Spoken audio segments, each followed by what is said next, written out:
out there in advance some if you'd like. No, it's only over here, yeah. Okay. We don't have a controller to do it. Oh, yeah. So,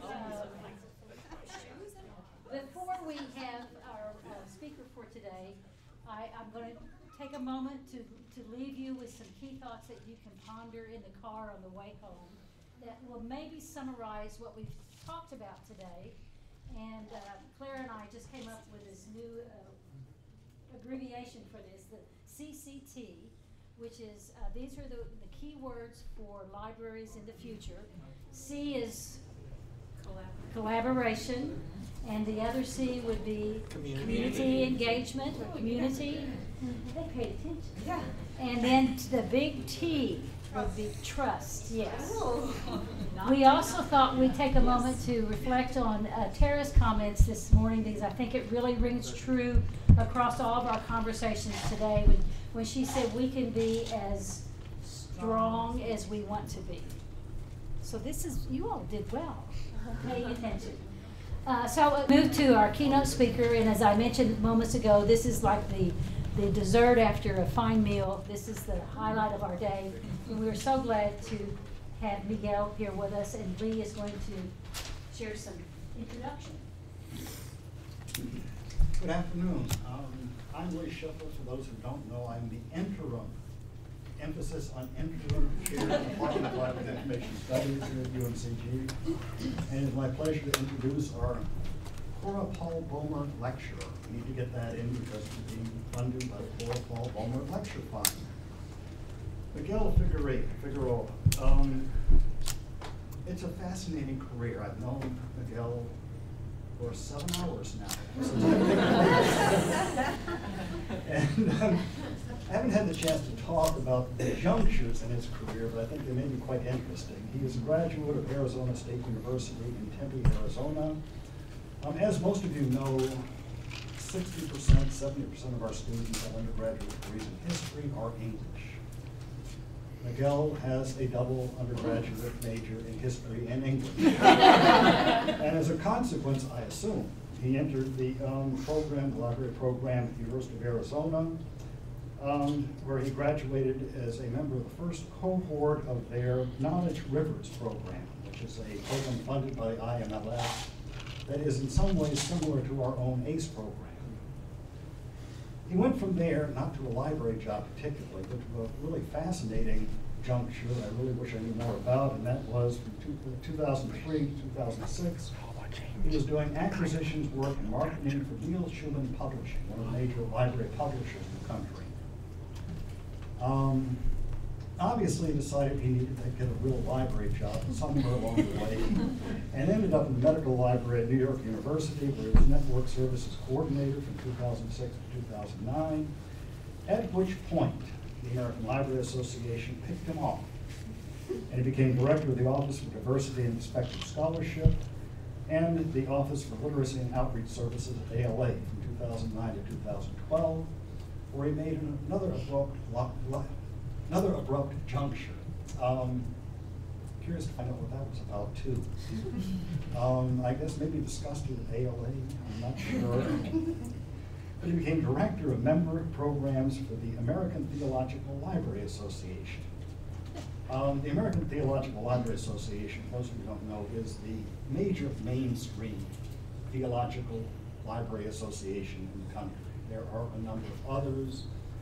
Some mainstream, like the Catholic Library Association, some that promote the evangelical forms of religion that are not so mainstream.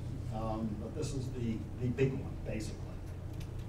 He left that in 2014 to become, that is this year, become director of the ALA Center for the Future of Libraries. It is a new unit of the American Library Association that was established recently with a IMLS grant.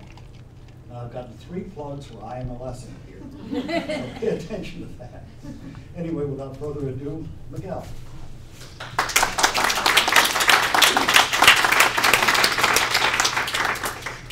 I always tell people I'm like the least successful librarian possible, and when I hear introductions like that, that's kind of why. I haven't done a very good job working in libraries, but I think demonstrated a lot of the different things you can do with a library degree if you kind of leverage it in lots of different ways. As far as the dessert thing goes, note to self, if I'm ever asked to do another presentation, never agree to do it at the end of the day, because I feel like I'm that dessert that people offer you after a really good meal, and you're like, we'll look at the menu, but we're not gonna actually take it. So that's kind of the place I'm in right now, and that's okay, because I think I'm gonna be kind of short. I don't want to talk too much because I think there's so much good conversation happening. But just to start, I really want to thank Dr. Clara Chu for this very kind invitation to come to Greensboro. I never had a chance to come here before when I worked for ALA, so I'm so happy to have this opportunity now.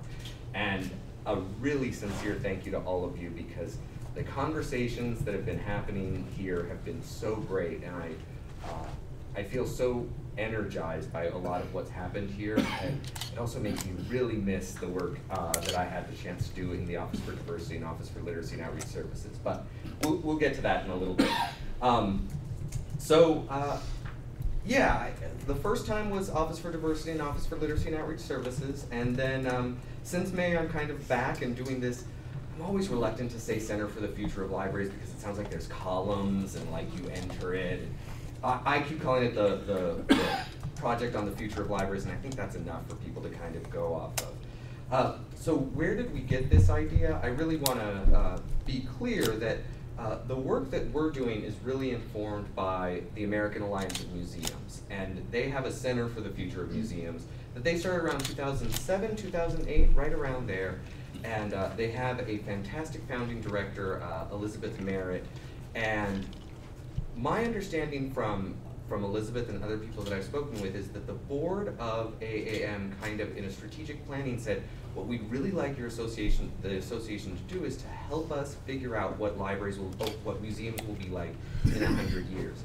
And it's a tall order, and I think they've gone about it by really looking outside of museums and starting to monitor the trends that are happening outside of museums and start sharing those with their museum professionals. And Elizabeth and the Center for the Future of Museums do such a good job of, they have an e-newsletter that's full of cool, wacky, out of left field stuff that really gets you thinking. They do their annual report called Trends Watch, which is awesome. She has a great blog and a great social media presence as well. And so we've had the good fortune to have Susan Hildreth at IMLS, and she became aware of the work that the Center for the Future of Museums was doing. I think ALA's leadership became aware of it, and they really were interested in bringing that type of thinking to ALA. And so we've started it, and again, people think that we're going to come up with the blueprint for the future of museums, or the future of libraries, and I don't think that's what we're going to try and do. Instead, what we're really trying to do is look at some of the emerging trends that are shaping libraries and the communities that they serve, promote innovation techniques to really help librarians and library professionals shape their future, and then build some connections with experts and innovators outside of libraries so that we can better imagine what's happening. And it's only been about 5 months for me, and it's been a busy 5 months, and some of the things are moving along a little faster than others, and hopefully I'll get to chat a little bit about some of the strategies that we're using right now. But one of the things that I'm already kind of starting to see, and what I'm really liking, especially about when I come somewhere here like the iDEAL Summit and the theme is future, but it's all rooted in diversity, equity, and access and engagement, is that I think there's a real strong connection between the mindset that supports diversity and engagement and access and a mindset that's going to create the future of libraries. They just fall so well into each other. And I recently heard a talk from Alec Ross. He was the senior advisor for innovation to Secretary of State Hillary Clinton, and he's an innovator himself. And at some point during the talk, he said, the 21st century is a terrible time to be a control freak. And the wind just like, I'm like, oh, that was right in my gut. I totally felt that because such a control freak. It's really bad. I mean, the way I'm dressed, I'm a control freak, and people often ask how'd you get into libraries, and I took the career aptitude test. Like in high school, I took the career aptitude test, and it came back librarian, and some form of like agriculture where you schedule crop rotation, and then something else, and it was like, this dude likes to organize stuff and just be on a schedule. And so when I heard that, the 21st century is a terrible time to be a control freak, I'm like, what am I gonna do? It's real bad. But I think I'm trying to work through some of that control freakiness, I guess, and try and be a little bit more freeing and stuff. But there's also a part of me that's like trying to work on a new spin of it, I guess, and the spin that I'm trying to think about today is the 21st century is a really terrible time not to value diversity, equitable access, and engagement. If you don't really value them, and I mean like believe in them and engage in the practices that demonstrate the values for them, you're gonna have a really hard time in life. It's just gonna get worse and worse and worse and worse from here. And we all know that libraries are experiencing significant changes. We're going through changes in technology and changes in content format and content creation and changes in search and discovery and changes in populations, of course, and that relates to diversity. But we're not experiencing any of these changes in isolation. The changes that we're experiencing are really just part of the greater experience of changes that are already happening broadly in the communities that we serve. To think that it's just happening to us or that we're the only ones dealing with this is really not the right frame of mind to have. So I think when we hear that the future of libraries requires that we turn outward, and I don't know if we've used outward, but we've used like every word around outward today, and that we really need to explore the big trends that are shaping society and to talk to members of the community and to people in other fields and disciplines. I think a lot of us who have been thinking about diversity and equitable access and engagement, I think we either nod in agreement or we just scream out and be like, yes, that's what we've been talking about all along. That was our modus operandi for so long. And just the same way that the process of turning outward is really key to diversity and equity and engagement, I think turning outward, it allows us to encounter other experiences and to learn from different people and to find new ways to connect and integrate lots of different perspectives into a more valuable and productive whole. Well, that same process, the more valuable and productive whole, that's the library of the future. That's what we're trying to do. We're trying to get new and different perspectives into something and look at it in different ways. And I've totally forgotten my PowerPoint presentation, but I think we're cool, just running right along. So it was lovely as it was. But one of the changes that I think is really driving so many of the other changes is that shift in power and communication and decision making from a hierarchy to something more like an interconnected network. And we've probably all seen that where it's different nodes and they're all connected to central places and they're connected in lots of different ways.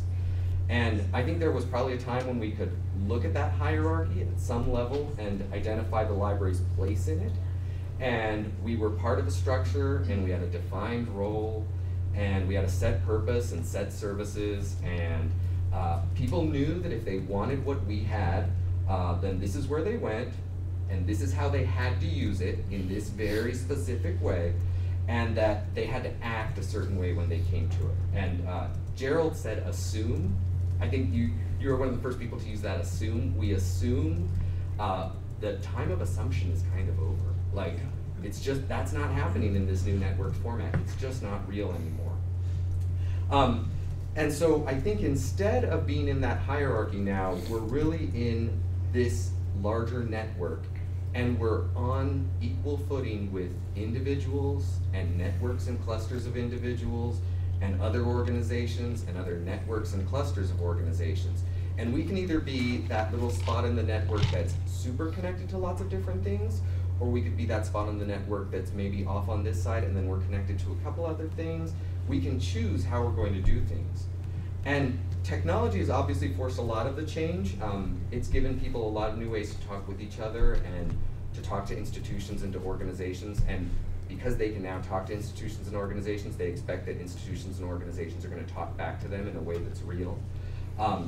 It's also given people more ways to create and share not just things, but ideas and knowledge, and that could easily displace the importance of libraries, or we could find a new way to be in that importance of libraries.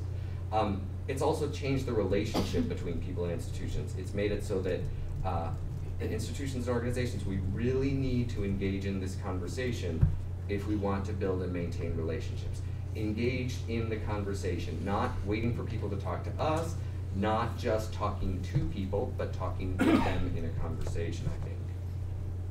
And I think for a lot of us, probably in this room, that model makes a lot of sense. That idea of this networked world, that resonates with us because I think it's where a lot of our minds are. It's that community-focused, community-friendly vision for how the world can really work.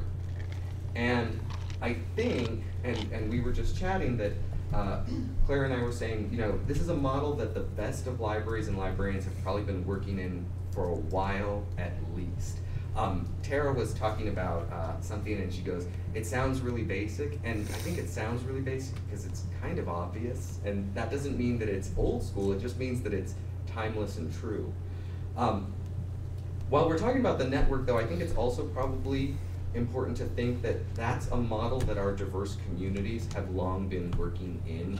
Even without the technology that's transformed stuff, I think people who experience difference have often found ways to create those networks, individuals, groups of individuals, organizations, that surround themselves in that sort of group.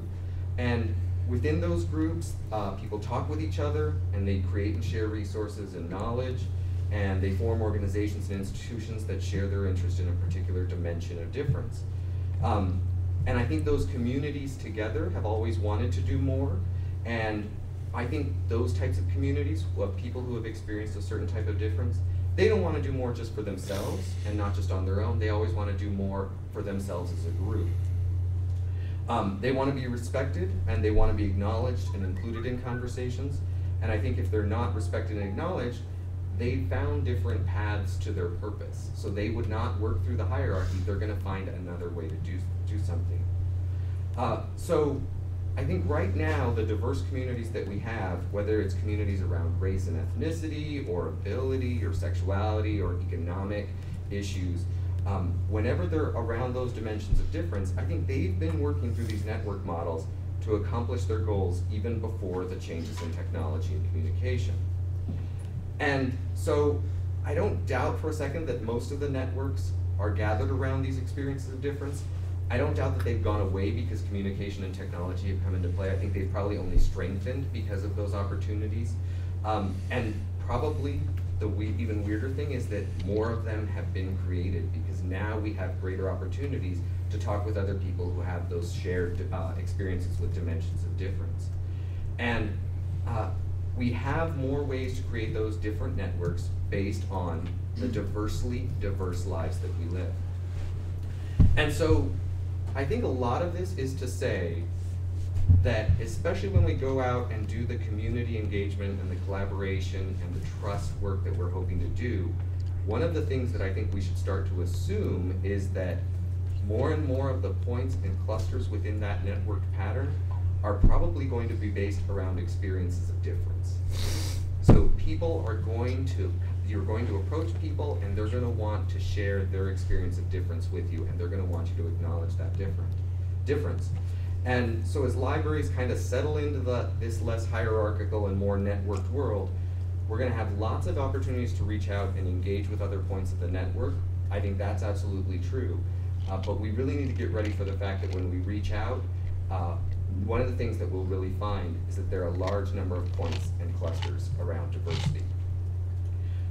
And we're asking ourselves what will be expected to do with these points and clusters on the network. I think we're going to reach out, and we really need to start listening.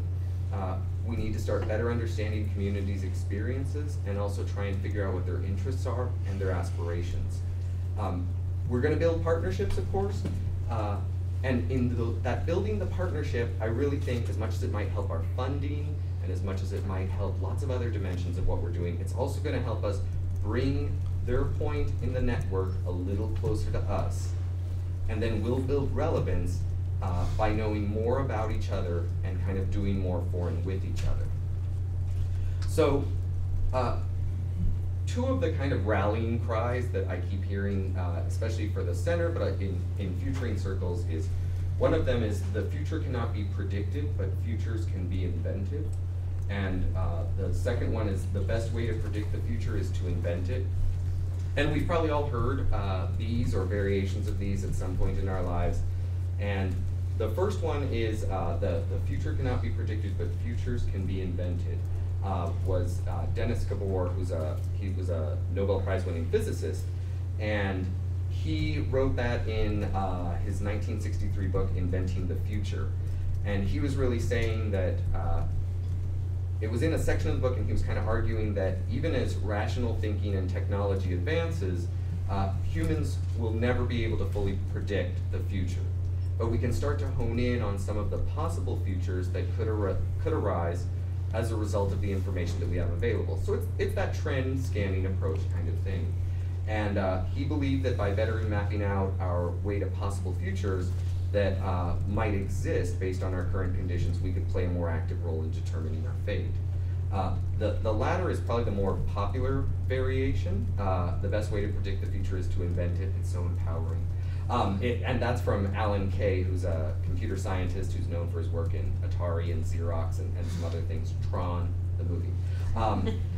And I'll go ahead and say that even though it's the less popular version, I think, I really prefer Gabor's because I like that idea of multitude of futures, because I actually think that's probably the truer representation of what's going to happen. I don't know if the plural use was intentional. That English major in me thinks that it was very intentional and that there was meaning behind it. But there's that part of it, it just makes me happy that there's lots of potential futures. It isn't one singular future determined by one person. Especially in the networked environment, it's not one future, it's lots of futures, and it's lots of people who are inventing those futures. So I don't think for a second that the inventor of the future is an individual. It's certainly not me. I really think that it's the community, and the inventor of the future of libraries is going to be the community. It's not going to be one individual. It's not going to be the library director X. It's not going to be library Y. It's going to be the community. And they're going to build multiple futures depending on where you are. So I really like the community invention idea. I think, again, it's another nodding moment for those of us who have really been interested in diversity and engagement and access, because it's that idea that, yes, that's exactly what we've been going for. It's how we see our way towards more inclusive and equitable library services. You know, when I worked in OLOS, the Office for Literacy and Outreach Services, I was always so happy when I'd go to places like the Association of Bookmobile and Outreach Services. And I love that bookmobiles were mentioned like 30 minutes into this morning. That was like, nice. Because it's that constant technology, but it's still useful. Because every time I go out to those bookmobile and outreach groups, they were so invested in their communities. They weren't interested in pushing their services on their communities. I rarely ever heard them just, here's the bookmobile, there's the books, go to them. It wasn't that approach. They were really committed to coming up with services that their communities needed. And they'd stop somewhere and they'd figure out how things were working, and then they'd stop somewhere else and figure out how things were working, and then they'd retailer their whole project to that. They were committed to coming up with the services that their communities needed, not the services that they thought their communities needed, but the services that their community actually told them that they needed. And they really always came up with those by getting out there and talking to people. We talked about getting out, and I think that's such an important thing.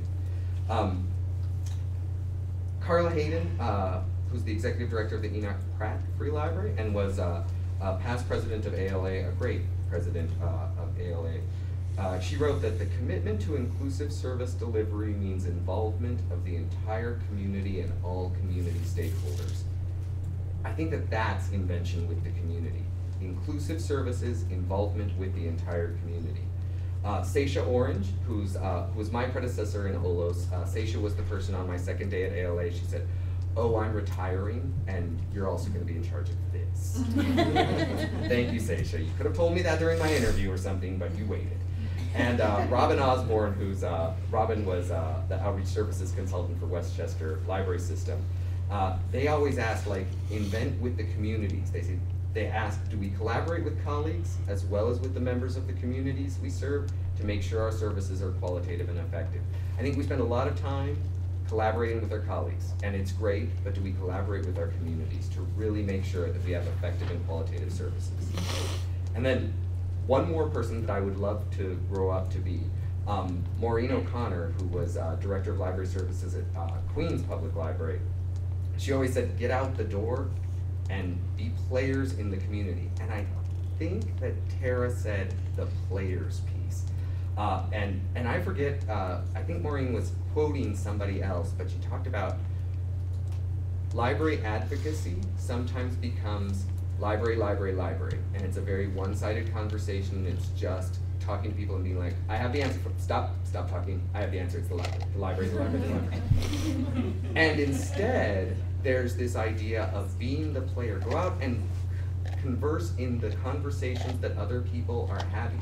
Talk about kids, talk about jobs, talk about community safety, health, whatever the issue is. Talk about it, figure out what's important, and then go back and start to think through, okay, the problem that they were just talking about, how does the library fit into it? Advocacy is important, of course, but also making sure we're relevant to the conversations that are happening, that's equally important. And so I don't think any of these people, as great as they were in their jobs, and they were all very good in their jobs, I don't think they had an intentional mission of inventing the library of the future. I think their mission was really to provide relevant and meaningful services to communities that could benefit from them.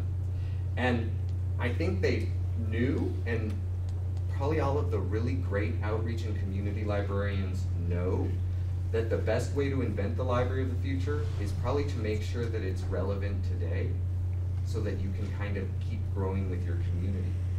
And the way to invent it is really to keep talking with people so that it continues to stay relevant. So I really do think that the skills that many of us have developed as advocates for diversity and engagement and access, this is our moment, I think, in a lot of ways. I think so many people who are now starting to think of futuring and all of those types of things, this is our opportunity to say, this is what we've been talking about all along, and this is how we're going to redeploy it. Redeploy it to be relevant today, redeploy it to be relevant in the future, I think.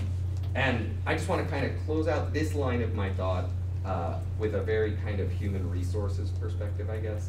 I have this book, and I think everyone at ALA thinks I'm kind of a geek because I have this book called FYI, it's for your improvement. It's the Lominger people. And this is also my controlled freakness. Lominger has this huge table of different competencies that individuals can have, and there's broad competencies, and then underneath each competency there's like sub-competencies, and the idea is you can figure out where you are and then start combining them, and it's beautifully charted, much like I would have been doing with agriculture had I chose that. But I love the diversity section, especially after today, because I think we've hit on every one of these, but I love the diversity section because, so Lominger tells you how to know if you're unskilled in a competency, how to know if you're skilled in a competency. And the unskilled one for diversity cracks me up because it says, one of the things you do is you defend turf from outsiders. Why are we defending turf anymore? Why do we care about turf? It's just kind of ridiculous. There is no turf. No one in the network cares about turf. I mean, they just don't care. Our community members, they probably don't really care too much about the turf between a school library and a public library and an academic library and other things. And they probably don't care about the internal workings of our turf between, you know, the cataloging people and this, and the MLS people and the non-MLS people, and the people who came in with a subject specialty and the other people. They don't care about the turf. Stop defending the turf. It's just not that important. One of the other things is they avoid conflict and noise of differing views and agenda. I just think in life, if you think other things are noise, you have a problem because it's a it's not noise. It's people talking. That isn't noise. They're saying something, obviously. They may not be very clear about what it is at the point in time, but it's not noise. And then one of the third things they say for being unskilled in diversity is you treat everybody the same without regard to their difference. And as I mentioned before, I keep thinking those experiences of difference, that's what people want you to engage around. If you're missing that and you're just saying, oh, you're just the same person, they're not going to connect with you. You're not going to be real to them. You may have the title of library, but you're not going to have meaning behind that title. So I do need the PowerPoint now that I think about it. Is there any way you could, thank you. We'll do the speed wrap up of the PowerPoint just to get where we are. Actually, if you can go to, I think it's 7. Oh, cool. Hierarchy, network, quotes. Oh, sorry, could you go back to? Okay, cool. So, in addition to the diversity, access, and engagement, I think being really important for that community piece and those conversations that we're going to have, I also start to think that those are going to be really important mindsets for innovation. And the innovation piece of the Center for the Future of Libraries is one of those things that I'm really struggling with, because I think for a lot of us, we rarely see ourselves as innovators. We think, oh, I just picked up some idea at a conference and I brought it home. Well, that's kind of an innovation. You probably retailored it or something. But we are always innovating and adapting and remixing in lots of different ways, I think in all parts of our life. And so innovation, we may be reluctant to think in terms of innovation, but we should probably start thinking about innovation a little bit more concretely and crediting ourselves for being innovators. And as I read and think about some of the innovation models that are out there, I think this is another place where if you have that diversity mindset and you have that access mindset and that engagement mindset, you're well on your path towards innovation. So this brainstorming formal process, Alex Osborne, he introduced brainstorming in the book Applied Imagination, and I don't think these are the exact ideas that he proposed, but there's been an evolution in the roles of brainstorming. And defer judgment, reach for quantity, withhold criticism, welcome unusual ideas, or to form better ideas. A lot of that is exactly the process that I think we've been talking about all day today. Defer judgment, listen to other people. Let's not impose what we think is the digital thing on other people. Reach for quantity. Let's talk to as many people as we can. Let's talk to as many organizations as we can. Welcome unusual ideas, but better sense of their idea. And then combine ideas to form better ideas. 1953. I mean, these are from 1953, and they're still, I think, what all of us are talking about when we talk about diversity and equity of access and engagement. They're still resonating and being really true. So can you go one more slide? Cool. So right now, one of the models or innovation processes that I'm really struggling with, but also in love with, I think. This is from Joey Ito, who's the director of the MIT Media Lab. And the MIT Media Lab is an interdisciplinary research lab at MIT, and they're creative in the ways that they bring together technology and multimedia, science, art, and design. And he's promoted this set of principles, and if you Google principles for MIT Media Lab, they have a page that's devoted to these, and they have links to several of his, he's done some talks, I think he's done a TED Talk and some other things. He's also done this cool interview with Wired, and he talks about these. And this again, I think, is that sort of call towards this diversity. Resilience over strength, bend and bounce back, enjoy a flexibility, and use it as a strength. Strength isn't rigidity anymore. It's you kind of have to bend with things and go where people push you to and experiment with lots of different things. Pull over push. I struggled with this one. I struggle with a lot of them to fully understand how he's getting so much smart stuff into such a few things. His explanation was, pull the resources from the network as you need them, as opposed to centrally stocking them and controlling them. And I think for the library, and certainly in the context that we talked about here, Pull the ideas and the solutions from your community rather than pushing them onto your community. Rather than assuming that you have the answers that you need, pull the issues from the community rather than push them. Our users know just a little bit probably about what they need and want. They probably have a good idea of what they need and want. We can't keep telling them what they need.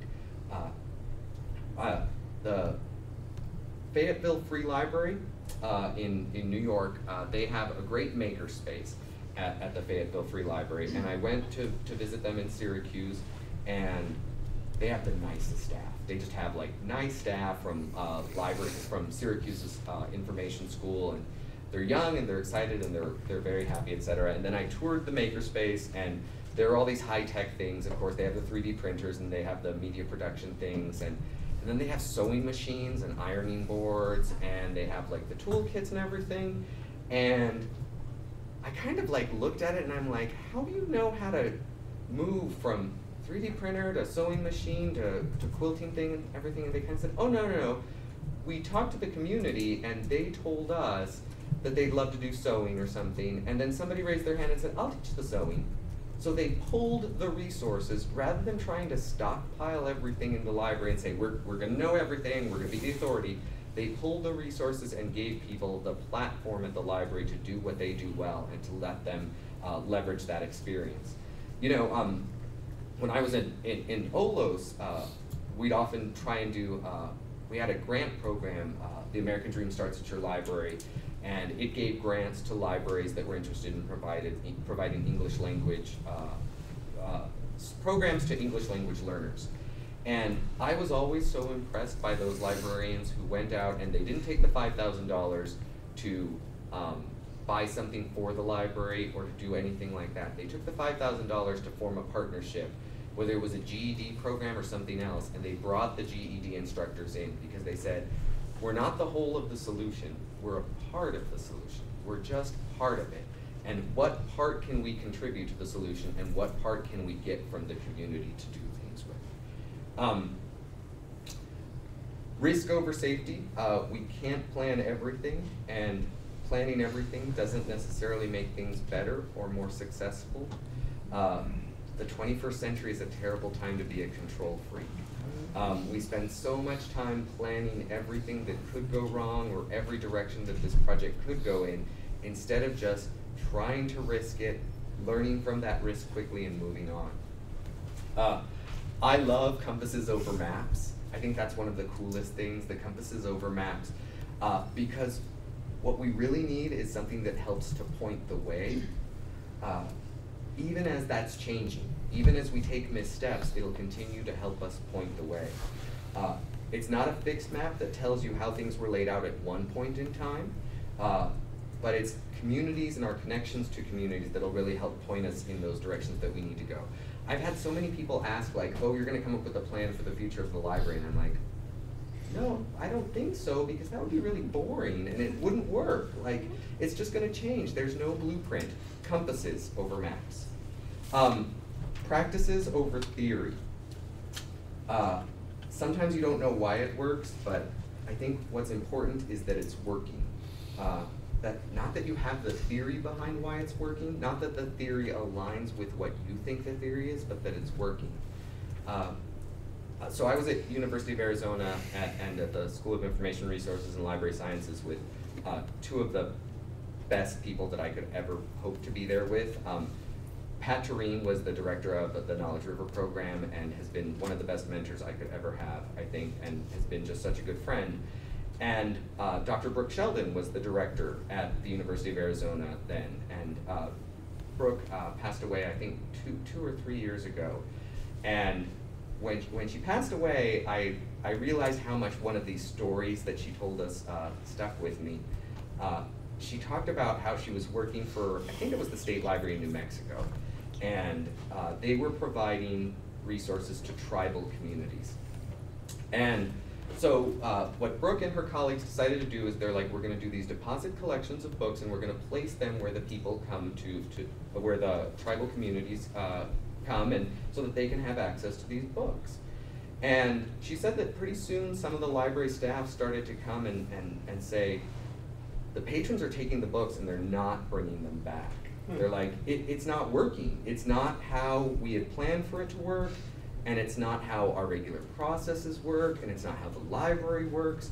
And Dr. Sheldon told them, she goes, it's okay, it's working. It's not working the way you want it to work, but it's working to get books to people who need books, let people read. It's helping with that. It's helping people learn where they are. And just because it doesn't subscribe to your exact idea of how this thing was going to work, is it working? If it's working, figure out why it's working, figure out how you can make it work even better. Emergence over authority. I think in the Wired article, he says that emergence over authority, an earlier version of that was the crowd instead of the experts. My colleague at the Office for Diversity, Gwendolyn Prelowitz, she might be watching the stream, I don't know.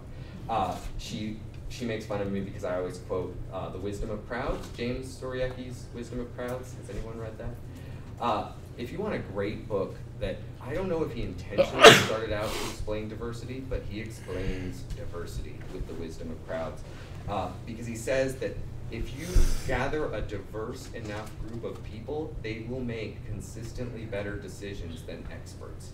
They will just always make better decisions than a small group of experts. Because it's not just the number of them, it's that each of them adds on an extra layer onto the thinking and a layer of refinement and perspective that we could never have by just having these experts. So emergence over authority. We go to the community not because they're our bosses, not because whatever else. We go to the community because they have lots of different ideas and perspectives, they have lots of information to give us, and they probably know their needs better than those of us who went through a Master's of Library and Information Science or a PhD or anything else. They know what they want. We can be the tools by which they can figure out how to get what they want, but they ultimately know a lot of what they want. And then learning over education. The education piece, I think a lot of us think education is what we do to people, and learning is kind of what people help themselves do. Education, I think, so I did Latin.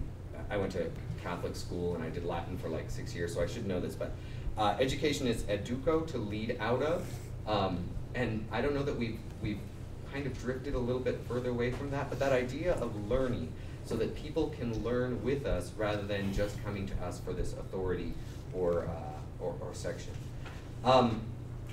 So that's kind of the end of my off-topic stuff. And then I just wanted to spend a second doing a commercial because I feel like I have to do it. Could you do one more slide? Okay. So this is the Center for the Future of Libraries website, and the easiest way to remember it is ala.org/Library of the Future. And we're just starting to get it off the ground, kind of. It is just me. I don't know why I use the royal we, but it's just me. And the music that I listen to, which sometimes annoys my neighbors. And so we're doing the events. I did list this event under our events page, so I'm trying to promote. We have a Library of the Future blog, and right now it's just me writing the blog post. If you come out of this session with some great ideas about the future, I would love for you to feel free to email me and say, this is what I thought about the future or something. I'd love to share your thoughts on the blog that we have. I think it's a great way for us to engage in a conversation. And then, again, this is the control freak in me. So I love the work that AAM is doing around trends. The challenge the thing that I struggle with is that I worry sometimes that we're overwhelmed with information, and so just pushing information out via social media or a newsletter, it's hard to keep up with all of that. And so I'm trying to think of the value add of what I should be doing. And so I'm trying to develop this trend library. And my thought with the trend library is, we started out with like 8 or so, and I keep adding to them, but what if I could try to start identifying trends and then explain how they're developing, why they're important to libraries, and then kind of doing that Wikipedia model of linking out. If you want to learn more about the line of thinking that I'm doing, here's the reports, here's the articles, here's the other things.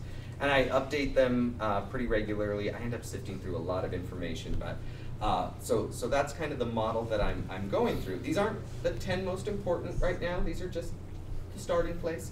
And it's going to keep growing, and I keep updating some of them. And can you advance one more? So this is kind of the format that they go in. So things like the sharing economy. And we had a really good conversation in one of our groups about the sharing economy. And I think all of the trends, it's really hard for me to look through these trends without thinking of them from a diversity perspective. And the sharing economy kind of cracks me up in a lot of ways, because the sharing economy people think that they invented this. And I went to this this lecturer program, and this woman actually said, she goes, that's why we had past tense libraries.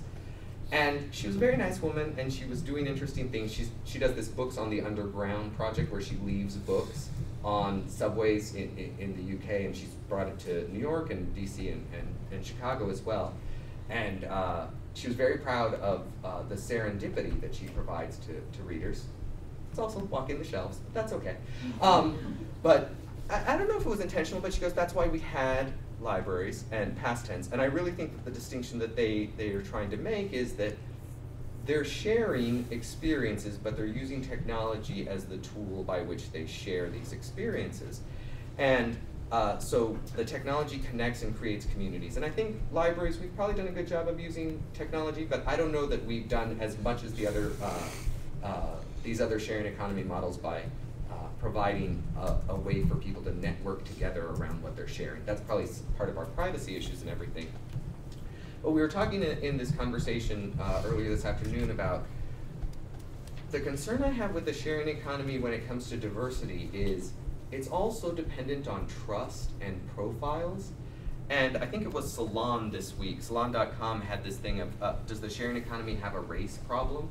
Because when we move to these profiles and other things, there's an opportunity for this implicit bias that I look at a person's profile picture and I go, I don't want it, we're not gonna share with them. Or I don't know why, but I didn't like their house as much as I liked somebody else's house. And we may not know why we're doing that, but we may be doing it because of certain things. I think we were talking in the context of homeless, people who are experiencing homelessness. And you know, if our culture moves towards this sharing economy where your profile is so important, it's going to be really important that we help people know how to present this sort of online profile that makes them, and I'm reluctant to say attractive to other people, but that's kind of what we're moving towards. And it's a really hard thing to kind of get around, I guess. So there's all these little diversity things nestled within them. Can you do one more? Collective impact.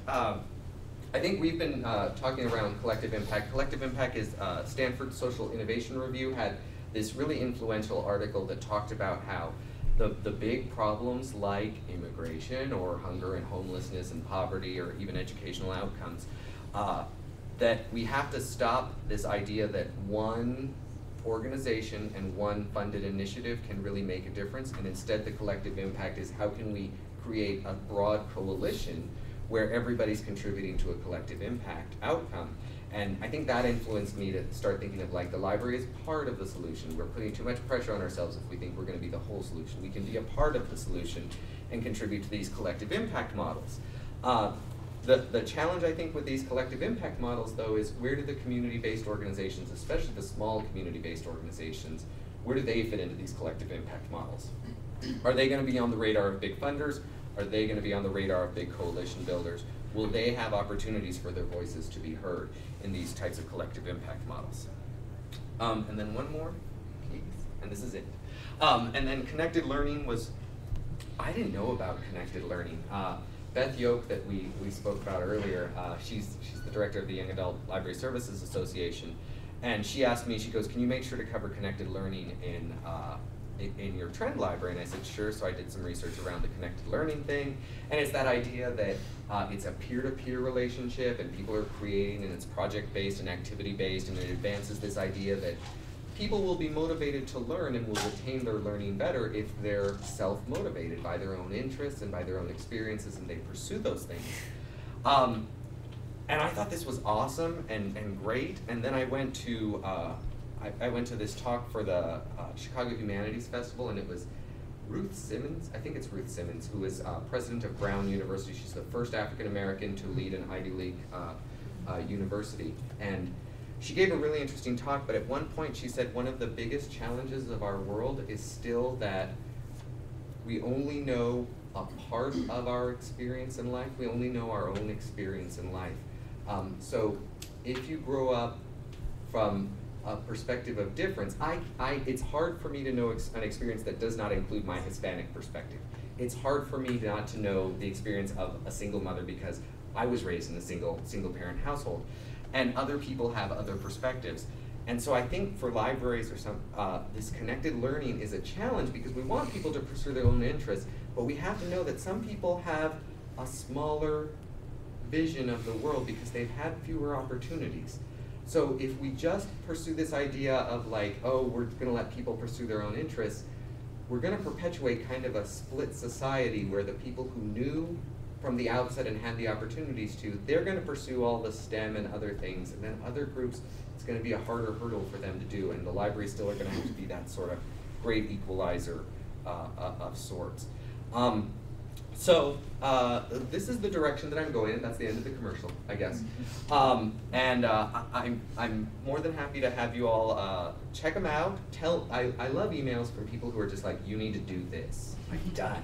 I like that. I like direction. That helps me out. So if you have like, I want to see a trend coverage of X trend, and I did take notes throughout today about like other trends that I think we need to do. Multiple literacies, those types of things that I know need to be developed and put up there. But please feel free to email me your thoughts and ideas and other things.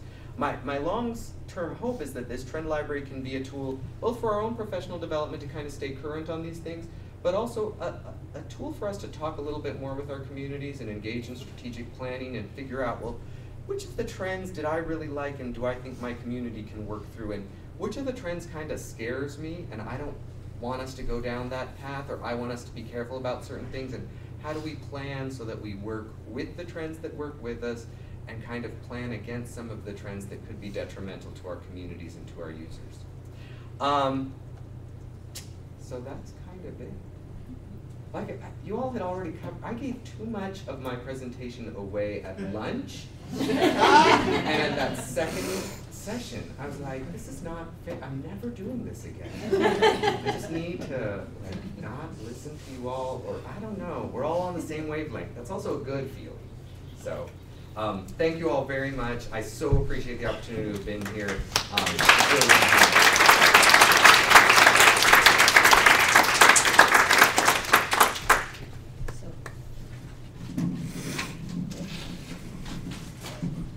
Thank you, Miguel, for inspiring us and giving us food for thought.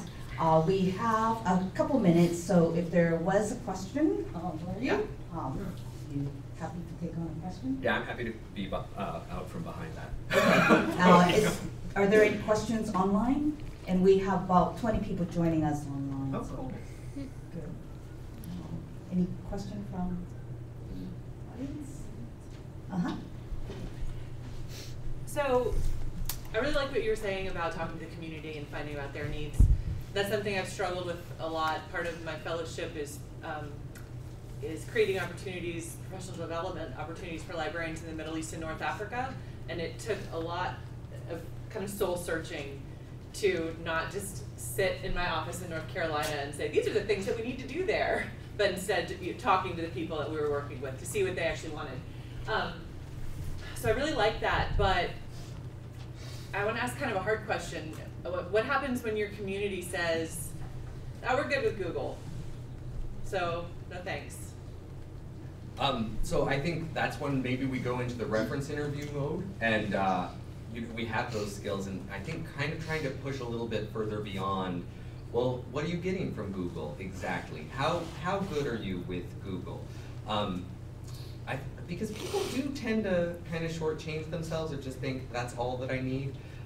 They don't quite dig deeper into their further needs. I think it's also an opportunity to maybe to point to some of the trends that we are starting to see and say, okay, so when you say you're good with Google, is that based on the assumption that all that the library has are books?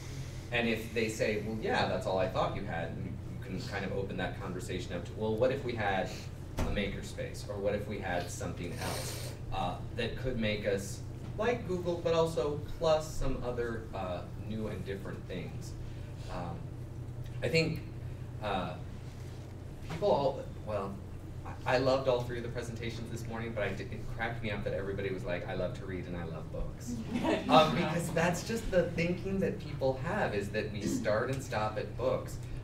And so we really do need to open people's ideas up to what else the library can be and how flexible it can be. I guess I was just thinking about that point where you do all this outreach, and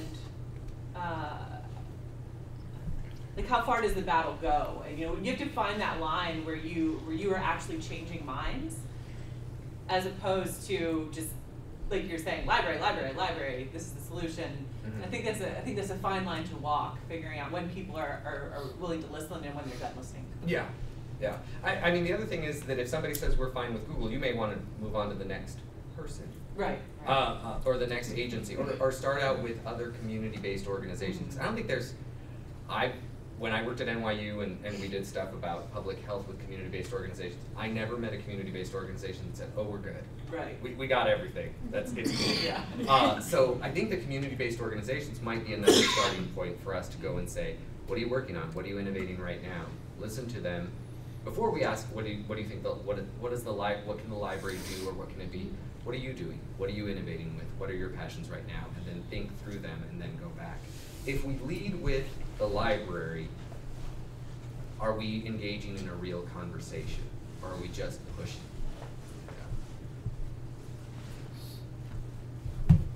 Okay, great. So we're going to conclude with that, and we wanted to thank you with just a little token of our appreciation. So thank you. Got some things there for you.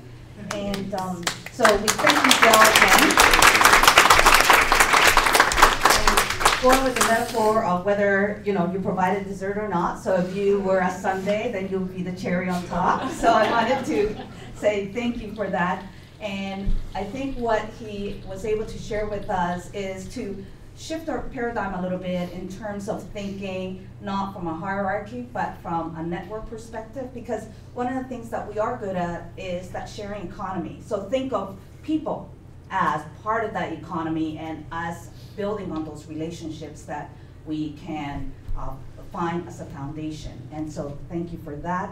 And also the other piece is that libraries are part of the solution, and if we don't have to try to do it all or solve all the problems, and that control thing, then to manage that, I think that if we can have books out there on the subway without worrying, oh, what if people don't return it, or what if it gets damaged, we can be part of that sharing economy. Okay. So Linda, come on up here. We're going to thank people. So Linda and I have worked with a great team. Linda was able to recognize who some of them were. We have all our graduate assistants, to Gervain, and all the facilitators, and of course, all of you. If you weren't all here, we wouldn't be able to have this conversation. And so hopefully you've been able to, during this particular day event, be able to have those conversations, and for you hopefully to then maybe take an idea and act on it. And then hopefully some of your thinking is allowing you to transform yourself as well as your organizations. And so thank you from both of us. And one of the things that we wanted to do is some practical things. So we have an evaluation form that is on your packet, and either fill it out and then turn it back into us, or if you rather do it online, then also you have the online URL link on the form. And then there is the practical, going back to food again.